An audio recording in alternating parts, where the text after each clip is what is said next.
جنت کا پرہیزگاروں سے وعدہ کیا گیا ہے، اس کی شان یہ ہے کہ اس کے نیچے نہریں بہہ رہی ہیں، اس کے پھل ہمیشہ باقی رہنے والے ہیں اور اس کے سائے بھی۔ یہ ان لوگوں کا انجام ہے جو متقی ہیں، اور کافروں کا انجام دوزخ ہے۔ اور جن لوگوں کو ہم نے کتاب دی ہے وہ اس کتاب سے جو تم پر نازل ہوئی ہے خوش ہوتی ہیں، اور بعض فرقے اس کی بعض باتیں نہیں بھی مانتے۔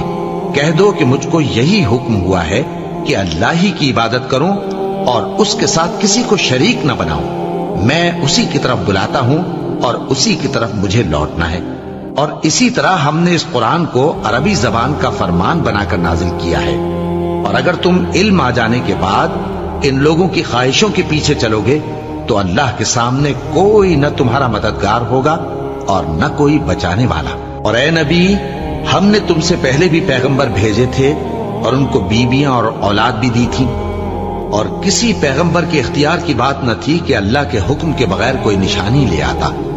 ہر حکم قضا کتاب میں لکھا ہوا ہے۔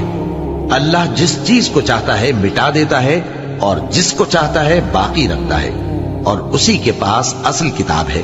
اور اگر ہم کوئی عذاب جس کا ان لوگوں سے وعدہ کرتے ہیں تمہیں دکھائیں، یعنی تمہارے روبرو ان پر نازل کریں، یا تمہاری مدت حیات پوری کر دیں، یعنی تمہارے انتقال کے بعد عذاب بھیجیں، تو تمہارا کام ہمارے احکام کا پہنچا دینا ہے اور ہمارا کام حساب لینا ہے۔ کیا انہوں نے نہیں دیکھا کہ ہم زمین کو اس کے کناروں سے گھٹاتے چلے آ رہے ہیں؟